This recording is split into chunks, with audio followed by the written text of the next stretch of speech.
Welcome to the show, folks. This is Wrestling Changed My Life. Here we go. I get to still have that wrestling bond with so many of the guys and gals in the UFC, which is really, really fun to still be a part of that community and see guys like Daniel Cormier and Chris Weidman and these guys that I used to train with and compete against that they're still out there living the dream, and I get to play a part of that. Kamaru Usman and the like. We can endure anything and adapt and pivot and change.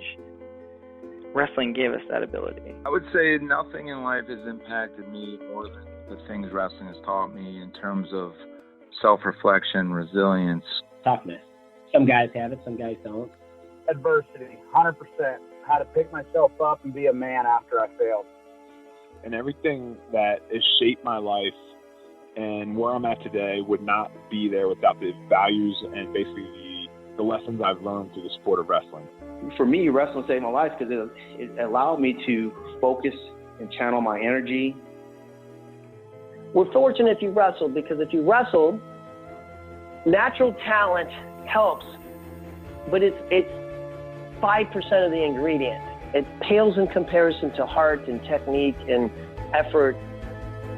It humbled me, taught me humility. Nothing can humble you more than wrestling. I think it's the learning to adapt, right? You learn how to adapt, you learn how to solve problems. If I look back at my time I spent wrestling, if it gave me one thing more than anything else, it's mental toughness. Ladies and gentlemen, welcome back to the Wrestling Changed My Life podcast. My guest today is the Director of Sports Nutrition for the UFC Performance Institute, Clint Wattenberg.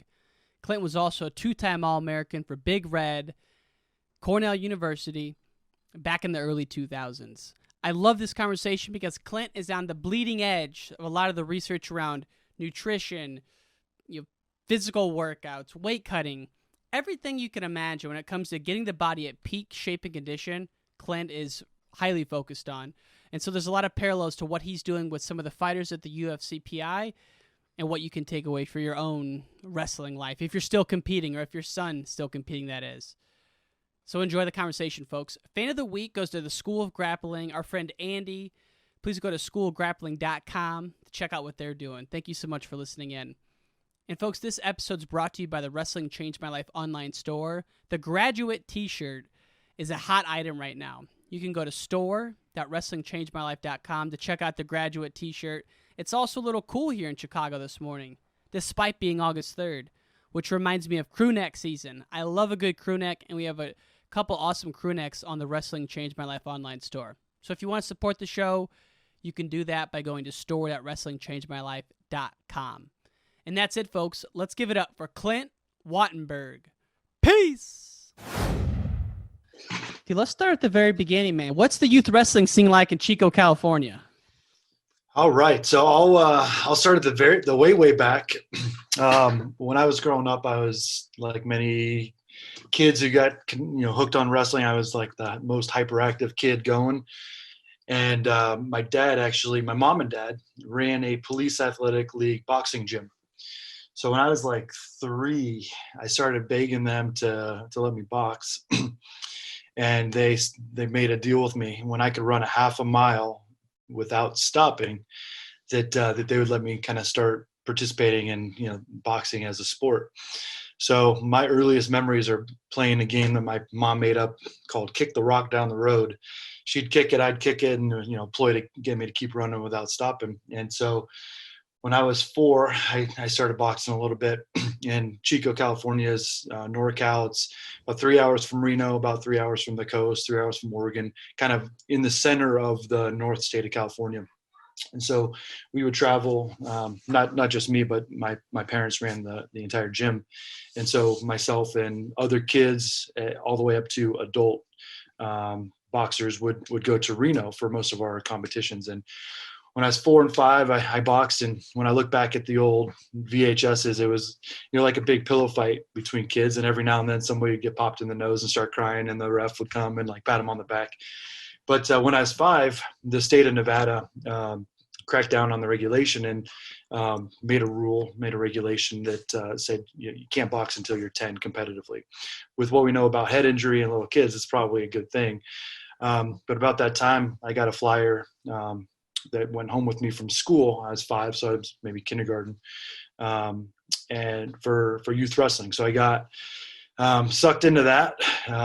From the time I was 5 through the time I started high school. My dad ended up coaching all my teams. Just really active, really involved. Dad never wrestled a day in his life until I picked it up.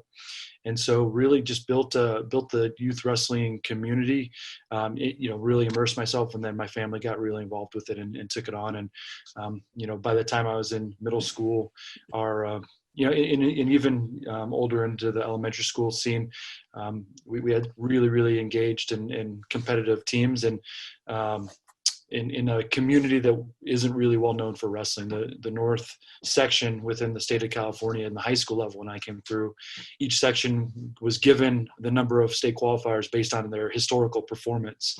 Southern section would have 8 qualifiers and North section would have 1. So not particularly well known for our wrestling.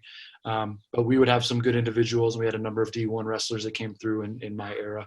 And then Derek Moore was our first ever state or NCAA champion from UC Davis, and he was from our section. So is the whole upper – because I used to live in San Francisco for 5 years. Yep. And I actually met one of my girlfriends at Chico on spring break. My buddy – we went out there on spring break, and we went to the zoo, and it was crazy at Chico State. Yep.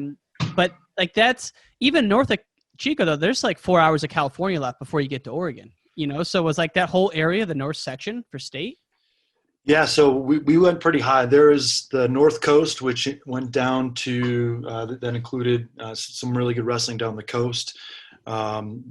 Stephen Abbas was from the North Coast section. Sac Joaquin is the Sacramento area that's really strong. And then Central, which is Fresno, San Jose area, really, really strong. But the North section, which is kind of north of Sacramento, it's definitely not a population hub for one, but a lot of good small schools that would churn out some good wrestlers, but not necessarily at the same level as the bigger sections. And was Aaron Rodgers rolling around Chico at this time, or had he already left by then, man? Yeah, so I went to high school at Pleasant Valley High School. Chico's a reasonably big town, about 100,000, 2 big high schools, Chico High School and Pleasant Valley High School. I went to Pleasant Valley. I graduated the year before Aaron Rodgers came to Pleasant Valley. So I like to think I set the stage for him. But the first time I ever heard of Aaron Rodgers was I was a Division I All-American at Cornell University. And obviously we'll talk a little bit more about my experience there. But I got nominated for a Athlete of the Year award for Chico or Butte County or something locally. And I lost it to some junior college football player. And I was so pissed. Like, how is Division I wrestle? This isn't right.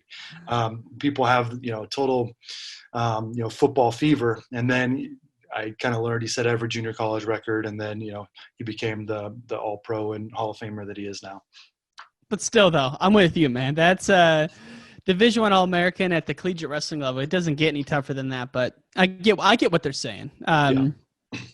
So how did California kid? I mean, Cornell had Travis Lee from Hawaii, so there's that connection on the West Coast a little bit. But like, how'd the Rob Cole clan come into your picture? So as I was making my way through, my junior, senior of high school, I was, mostly focused on the wrestling component through my recruiting.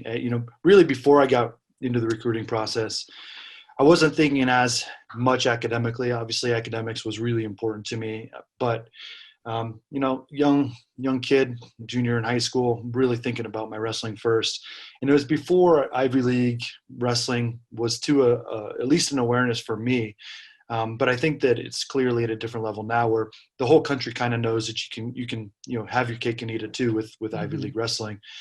But for me, the majority of the schools that recruited me ended up being Ivy League. And now that I know what I know about Ivy League recruiting is these guys hit the ground, and it is a tireless effort to figure out who fits into this really unique niche of student athlete and as well as the financial aid component.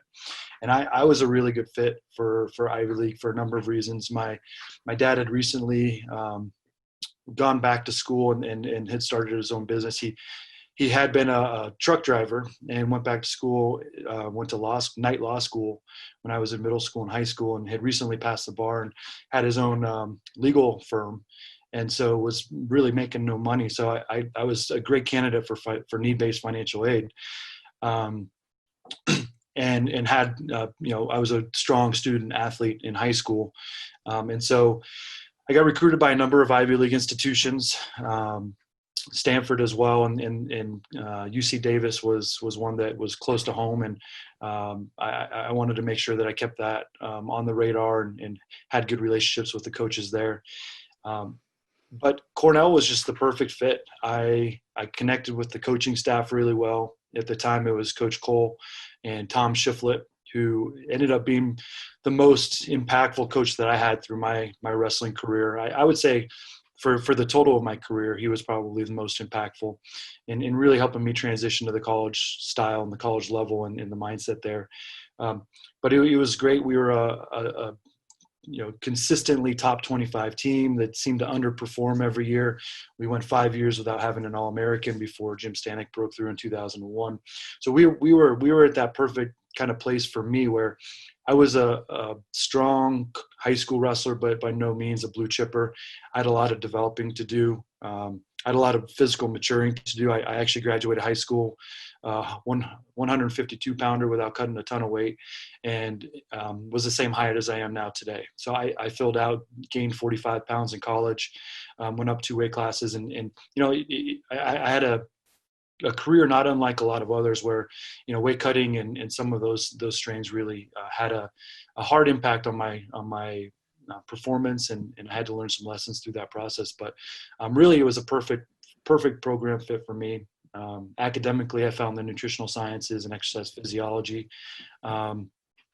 fields, and it's really done me well in the development of my career and my ability to stay connected to the sport of wrestling and combat sports in general.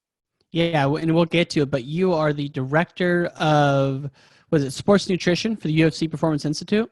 Technically the director of performance nutrition is what it's called. Perfect. Okay. And so did you have a lot of battles with weight cutting and it really took it hard over the years, which led you down this path? So weight cutting is endemic to any sport where you have to make weight, right? There's always going to be that need to try to be competitive or to reduce a competitive disadvantage or a perception of it. And I consider myself, pretty dedicated to trying to learn and trying to apply the science of what I was learning throughout the process. And this was, high school, college, but I made all the same mistakes as everybody else. And in college, in particular, I was studying nutritional sciences, which, for those that may not be as aware of the kind of the academic and the curriculum requirements for that, is pretty much the number one pre-med pathway for student athlete or for students who are becoming a doctor that are at Cornell. So it's a huge medical and physiologically focused major, and really on the cellular mechanistic levels. And so for me, as I'm trying to apply the science of biochemistry in the human body to performance, and specifically to weight making and to performance on the wrestling mat, it was a really challenging application of science. And so I did struggle. I hit my second, kind of round of puberty. I got a lot thicker. I got a lot stronger. Like I said, I gained about 45 pounds in my college career. And really, I grew out of a weight class. I dealt with a lot of injuries. I had a catastrophic knee injury my second year at Cornell. I ended up being there for 5 years. I had a medical red shirt from that. And I ended up coming back after the knee injury into a weight class that was too small. I stayed at 165.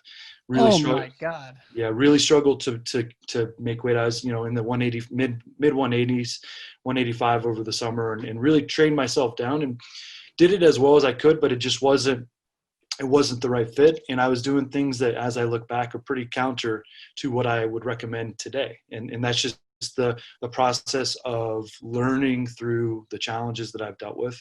And so after 2001, which is, I came back after my ACL, LCL, PCL injury that I did at the Midlands in 2000, came back, was ranked as high as, top 10 in the country.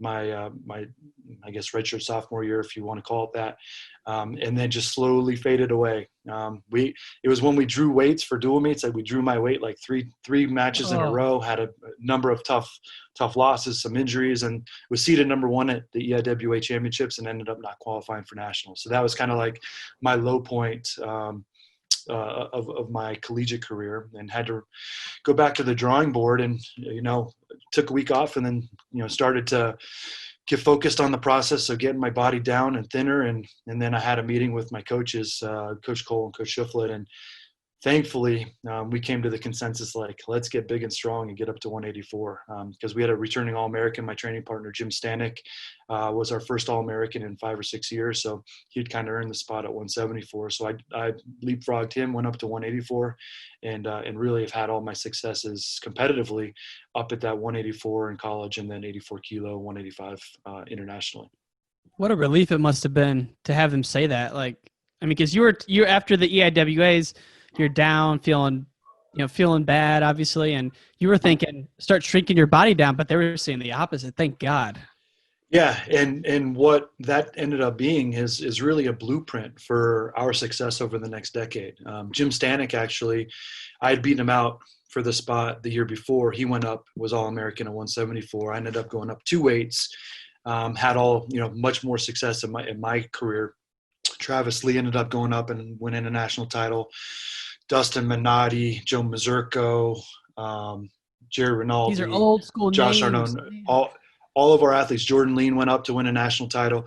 Pretty much all of our athletes who we pushed, and we had a really, really amazing track record of athletes going up and having as much or more success up a weight class, and really focusing on the ability to be resilient, to train throughout the season, continue to get better, rather than just wither away through the college wrestling season, which is hard enough as it is, and when you're on a chronic diet, that just makes it so much worse. And that's what I love about Cornell, is that they, and specifically Coach Cole, he's not afraid to go against the norm and change things. I mean, now it's well documented they don't do morning workouts because they had their director of sleep, or the professor of sleep at the college, spoke to Rob Cole, and he started to rethink things. So they don't do that 6 a.m. workout. Had that happened yet, or were you guys still doing the morning workouts when you were there? I was right in the middle of the transition between old school and new school. And we had about 3 or 4 years where we were, as a team, performing incredibly well in November, December, top 10, top 15 rankings, both individually and as well as the team. And then we would not have an All-American and be 30th in the country with 5 team points at come NCAA time. And it was just a chronic overuse, overtraining, and really that was the nature of collegiate wrestling at the time. And what I credit Coach Cole and Coach Shiflett and our who turned out to inherit and to be a really critical component of our strength and conditioning program, Tom Dillaplane, was to rethink how we trained as an Ivy League student athlete. And when you're at a school that is maybe not quite as academically rigorous, you could get away with some of these more, stressful training regimens and training times that you can support recovery in different ways in those instances. But when you're getting limited sleep and you're having study sessions and lab reports and things that are keeping athletes up, and limiting sleep, as well as just the generalized stress that these athletes, the student athletes at Cornell and in other academic institutions are experiencing, you just cannot recover and manage the workload, the systemic workload, with those morning training sessions. So we really revamped preseason. We revamped winter session, where we would, historically just get beat down over and over and over, and really use opportunities for recovery, and really be thoughtful about our approach to peaking come March. And I would say between the years of 2005 and to today, we've had some of the most remarkable season turnarounds or just abilities for our team to show up come championship time. And I attribute that a lot to the focus on individualizing the training plan, which is something that Rob does, Coach Cole does, as well as anybody else in the country, I would say. And secondly, to just thinking about the long view and not trying to get peak performances in any particular early season tournament or dual meet. And really, it could look like training through, but it's really just recognizing that the entire season is preparation for, our championship events and EAWAs and then the NCAA tournament. Yeah, and you look at during that from 2005 through now, 15-year period, Cornell has been top 3 consistent programs, top 2 consistent programs. And like, if someone would have told Rob Cole that, or if Rob Cole would have told someone that in 1991, they would have said, you're out of your freaking mind, that you, Ohio State, Penn State would be some of the most consistent programs. But it's true. I mean, that what they've done is amazing. And some of the athletes who come through there are the most exciting wrestlers over the past 15 years with Dake and Yanni and, yourself, Gabe Dean. It's so fun to watch. What changed in the preseason? I'm curious about that part. How was it before and what was it after?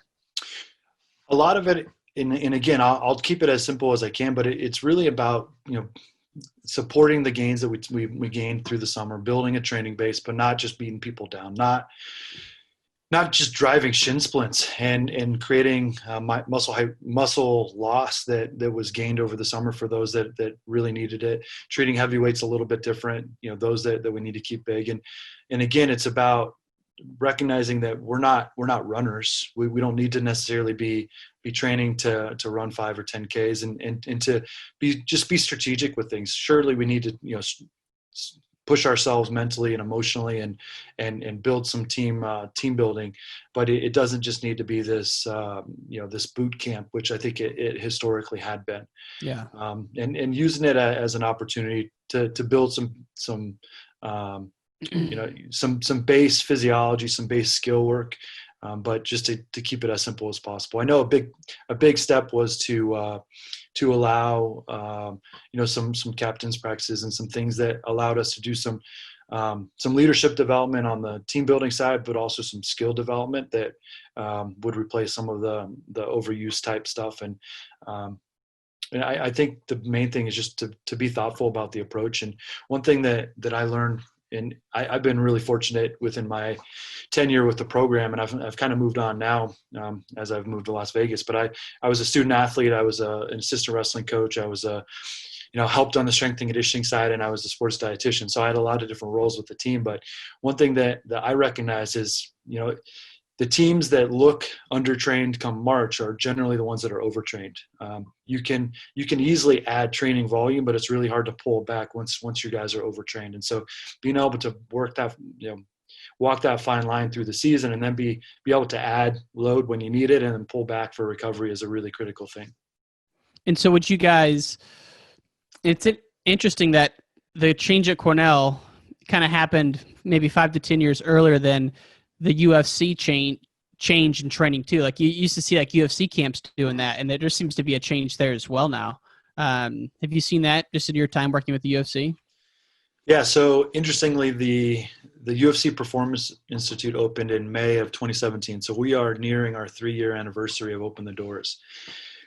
The first year we, largely was around just trying to make whatever impact we can, try to create some, connections within the community, but there's a fair amount of cynicism because the athletes and the kind of the leadership in the company had historically had a pretty combative relationship. As the main interactions between company and athlete was really around contract negotiations. Mm-hmm. And at the end of the day, my shirt still says UFC on it, and I work for the UFC, and that's where my paycheck comes from. But the UFC Performance Institute is a wholly distinct part of the company where we have safeguards in place for confidentiality of information and things of that nature. So we truly are athlete centered. And so over the last 18 months, I would say we have taken incredible bounds in terms of athlete engagement and being able to work to address some of the systemic cultural issues. Big part of that is this fight camp mindset where athletes may only be locked in to a fight for 8 weeks, and the rest of the year they're just kind of like out floating around and not really preparing. Building in that 52-week fight camp where athletes are focused on performance, not locked in, but using strategic tactics around nutrition, around training, around recovery, around periodization all year round, and treating it as a professional lifestyle. This is, it's a hard thing because a UFC athlete could take a fight any day of the year versus, any of the other professional sports. They have a 3-month season or a 4-month season where they know they're locked in. You got another month of postseason. Then the rest of the year, they're off recovering, they're off spending time with family, et cetera. Our guys and gals are really chronically in it. And so it takes some work, but that, professionalizing of the lifestyle is a big part of it. And a big thing that UFC athletes, and I'm sure most wrestlers that might hear this will resonate as well, is very, very black and white thinkers. They're either on or they're off. And what I try to talk to my athletes about is not being an on and off switch where you're kind of like locked in 100%, everything's clean, everything's focused, everything's overtraining, or you're out and you're just partying all the time or just not focused on anything. It's being more on a dimmer switch. Instead of an on off switch, we want to be on a dimmer. Let's slide that towards preparation and a general prep. 8 weeks is not enough to build these physiological developments that we need. So let's spend 4 weeks or 6 weeks on some physiological adaptations, but it doesn't have to be 100% in fight camp where you're training 15 times a week. Mm-hmm. So that's the type of language and focus that we're working on. And my domain is nutrition. And I have an exercise physiology background. I got my master's in exercise physiology from Ithaca College. And so for me, it's two sides of the exact same training coin, the recovery coin. An athlete is a human being, and we need to support the nutrition, the nourishment, which is really a foundational component of those adaptations. But we need to keep in mind all of the training loads, all the recovery demands, all of the human demands that those athletes are experiencing so that we can have specific targeted adaptations. And that's what we're looking for, is adaptation that they could take into the octagon or onto the wrestling mat or whatever it may be. And so the biggest thing is really being able to work together as a cohesive team so that each of us can influence an athlete for this, targeted adaptation that leads to championship and world-class performances. And I know everything's very individualized in terms of diet and nutrition. Are there any general principles, though, that may be applicable to some of the high school and collegiate wrestlers who are listening right now in terms of if they're in that 4 to 8 week window out from the nationals or the state tournament? Any general principles around things that you've researched that you found? So the biggest thing, and I think the biggest takeaway just in terms of the work that we're doing, is we're very personalized. And so just, reading something that Jordan Burroughs does, or Kyle Dake or Kyle Snyder doesn't, certainly these are great athletes that we should all aspire to be able to perform as well on the mat and to be as I guess relevant to the sport community, because they're all great ambassadors for the sport. But we need to take that with a grain of salt, and every paradigm of performance really needs to be personalized. Just because they're doing a certain strength and conditioning program or a nutrition plan doesn't mean that it applies to me personally. Mm-hmm. We really need to apply things to our own physiological, personal, social demands. A high school athlete has way different, constraints to their training and performance than a senior Olympic athlete or a UFC athlete. My guys and gals, they live to train and recover, versus a student athlete has very, very different demands. So the first thing is make sure that whatever you're consuming, that you're able to digest and translate that to what you're looking for. The next thing that I would suggest is we always want to think about adaptation. Adaptation is what we take onto the mat or into the octagon. And so what are you doing to support that adaptation? A great example is if some of my athletes might be doing fasted training, which, I generally recommend against in a heavy training loaded camp. And in season where athletes are really struggling with recovery, I would highly discourage it. But they might be going into their hardest session of the day fasted or undernourished. And what that does is it limits the ability to train at the intensities that we're looking for, and it limits the ability to adapt to the training session physiological focus. And so that limits our capacity to improve in the way that we're looking for.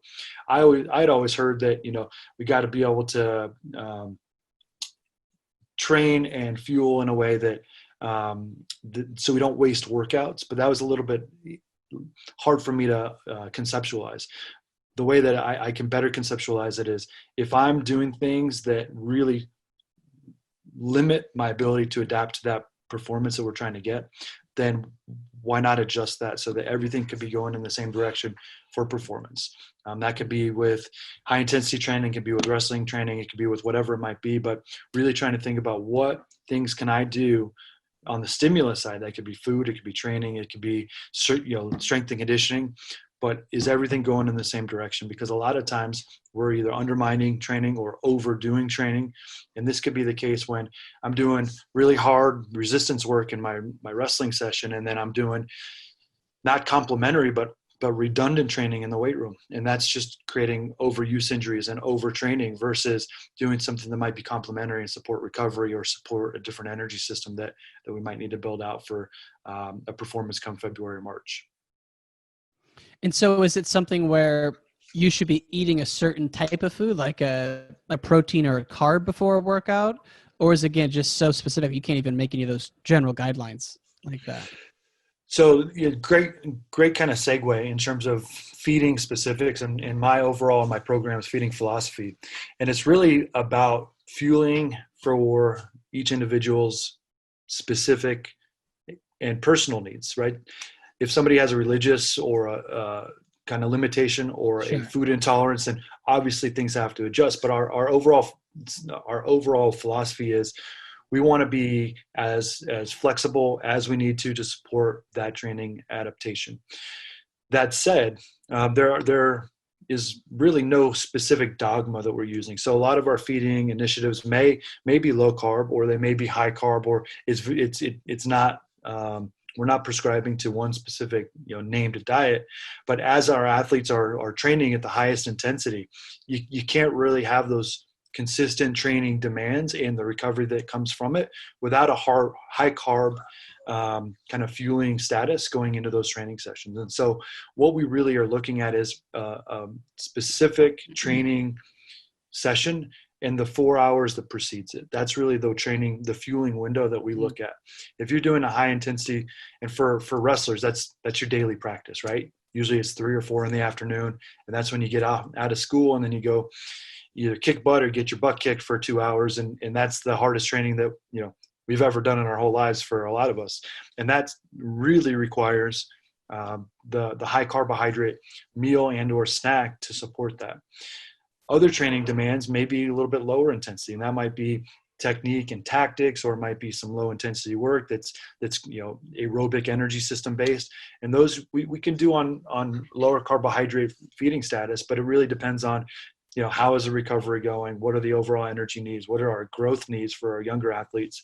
And for somebody in middle school or high school, I'm really hesitant to really drive home any sort of a low carb or a low energy diet, and really would support fueling for the specific work that needs to be done, and to be more focused on making sure you have enough rather than cutting back, especially in a general training kind of phase.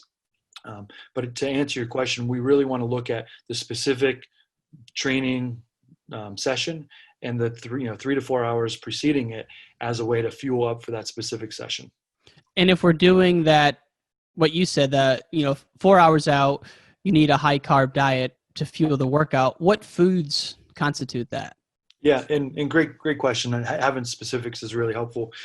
For our high carbohydrate options, we're looking at complex carbohydrates. When I say carbohydrates, I mean starchy carbs, not some of the more rapidly absorbed carbohydrates that would be obviously processed sugar and fruits and white breads, but looking for more of the complex carbohydrates.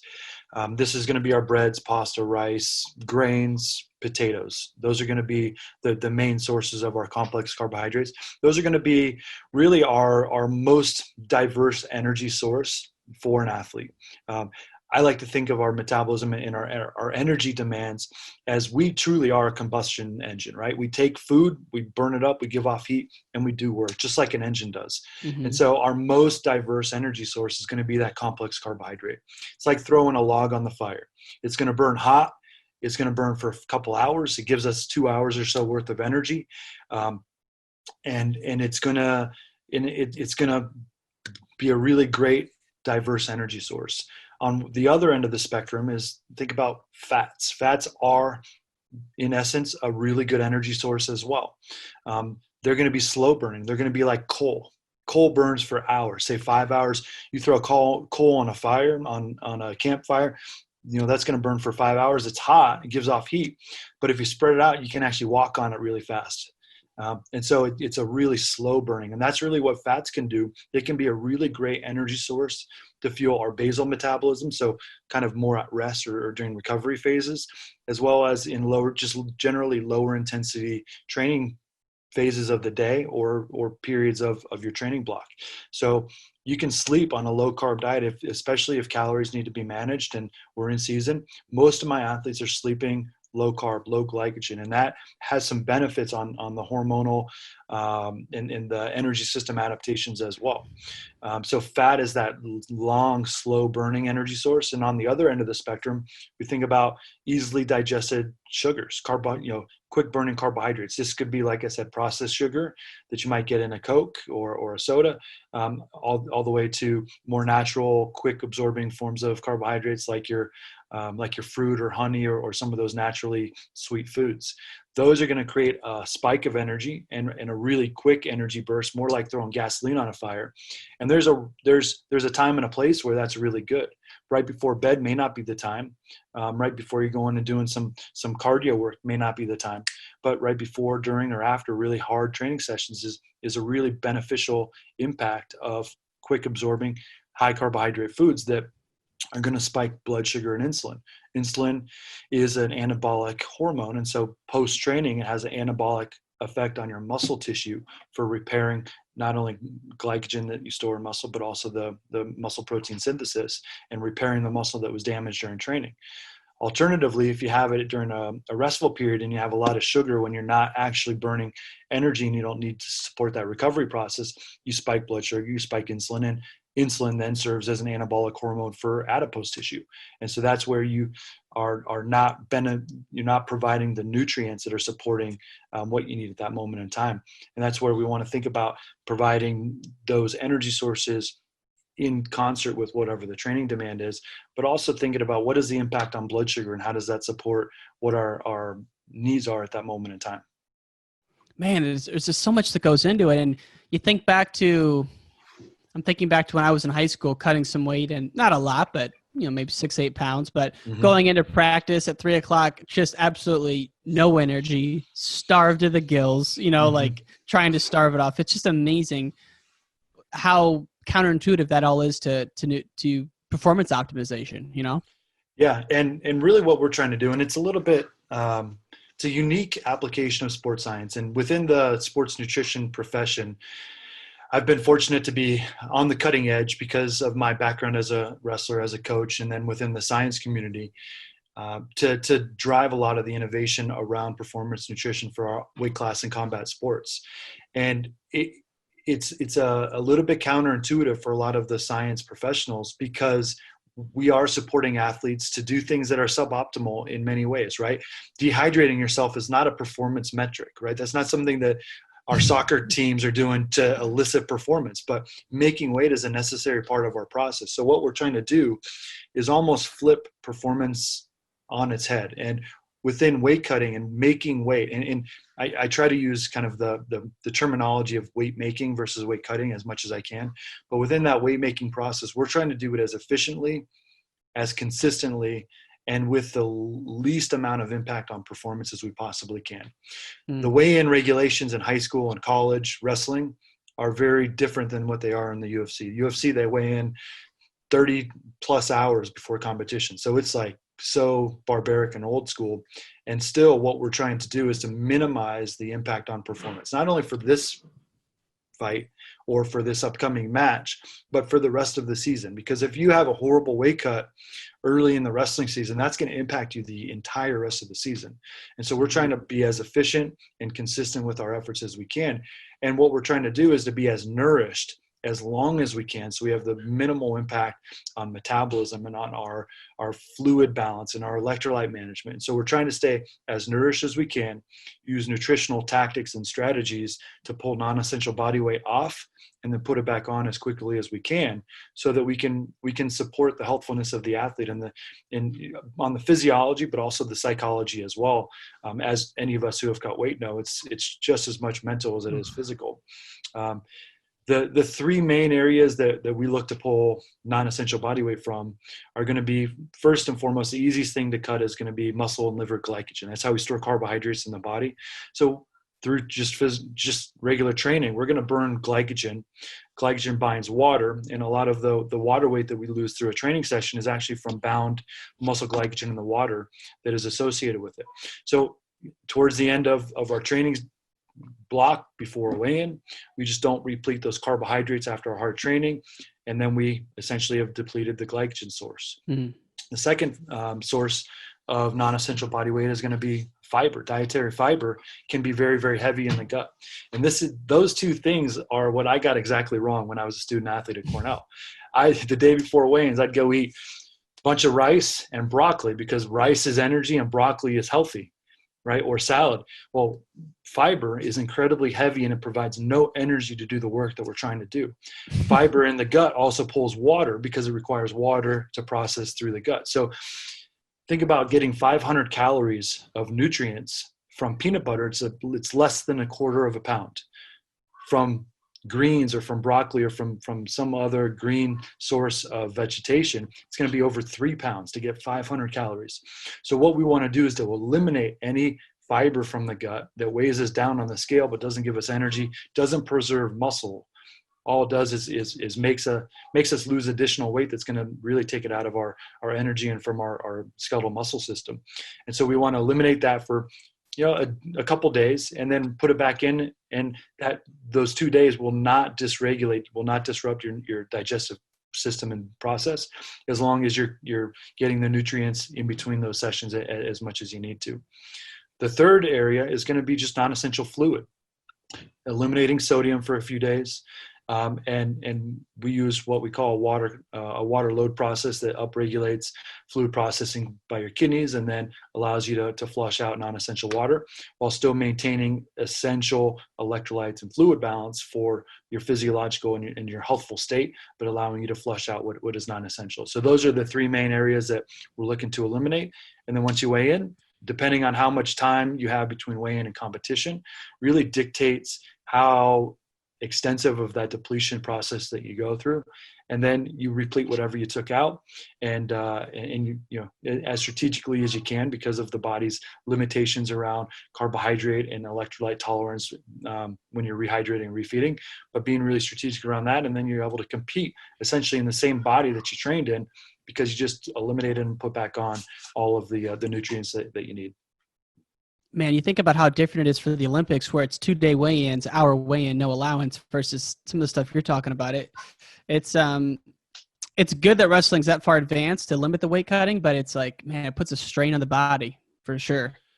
Yeah, and those Olympic wrestlers had to make a really big transition too, because it was day before weigh-ins all the way through 2016, I believe, and then they had to make a transition over to the 2-day, 1-hour weigh-in, and having to navigate some of the old school with some of the new demands was no small task. And I know that they've been working hard with, within their teams, and the sports dietitian at the USOC is a good friend of mine, Rob Skinner, I know, has been working with a lot of them on some of those tactics. So definitely it's always a challenge to apply the current weigh-in regulations and the best practices to it.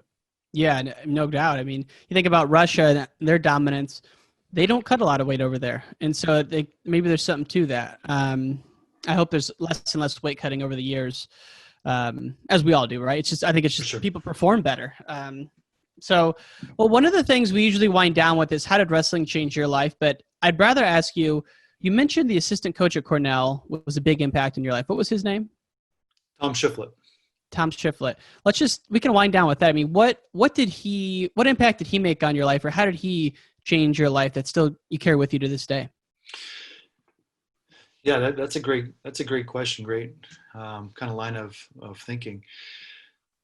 Making a transition to Division I wrestling, I think for almost everybody who's not named Johnny or the like, is an incredible transition just in terms of the competitiveness. A lot of it is mindset and just resilience to setback. And I had, my fair share of setback, and a lot of them, some were performance, some were weight nutrition related, as I talked about, and a lot of it was injury related. And having somebody who can help you to process that, help you to keep your eye, keep your mind focused on what's important through that process, I think is really important. And that's something that Tom was able to really help me with. And like I said, it was quite the balance of personalities and support that I had.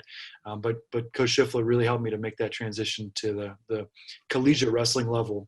And I think, like I said, a lot of it is having somebody to challenge you, but also to be there for you as you experience setback. I've heard some recent interviews with Yanni and Coach Gray, and that kind of resonates with me in that front, is just having that person that not only believes in you, but is really going to challenge you. And I think that's what Coach Schiffler did a lot for me. And I have some really distinct memories of, being a little bit frustrated or overwhelmed with the transition my first year or two, and him being there to keep my mind right. And then post injury, when I had that terrible ACL, LCL, PCL injury, and Tom being there to kind of push me and help me make those transitions and the steps back to being able to step on the mat and contribute and being able to elevate my wrestling performance and my wrestling mindset to be able to compete at the highest level that I was able to. Well, especially when you're in the throes of battle like that, it takes a special bond and caring about the person outside of just the wrestling life to make that connection and really kind of tap into that. Yeah, absolutely. And, the title of your podcast and just the theme of Wrestling Changed My Life is really such a profound one. And I'm really happy to have this conversation. And I've always wanted to give back and be able to be part of the wrestling community. And like I said, I've been so fortunate within the Cornell community, being able to support the Cornell wrestling, but also youth wrestling, both at the kind of club level and at the organizational level. And now being able to coach my two little kids. I have a 8-year-old daughter and a 5-year-old son who are both enamored with wrestling. We had a great little, quite developmental wrestling season and wrestling club here in Las Vegas, and it's really thriving. And we're here home during the quarantine, and my kids are trying to pin me every day. So I sucked it up and bought a wrestling mat, but unfortunately everybody else in the country is now too. So, but can't wait to get my garage little wrestling room going, and I'm just really excited to continue to be part of the wrestling community.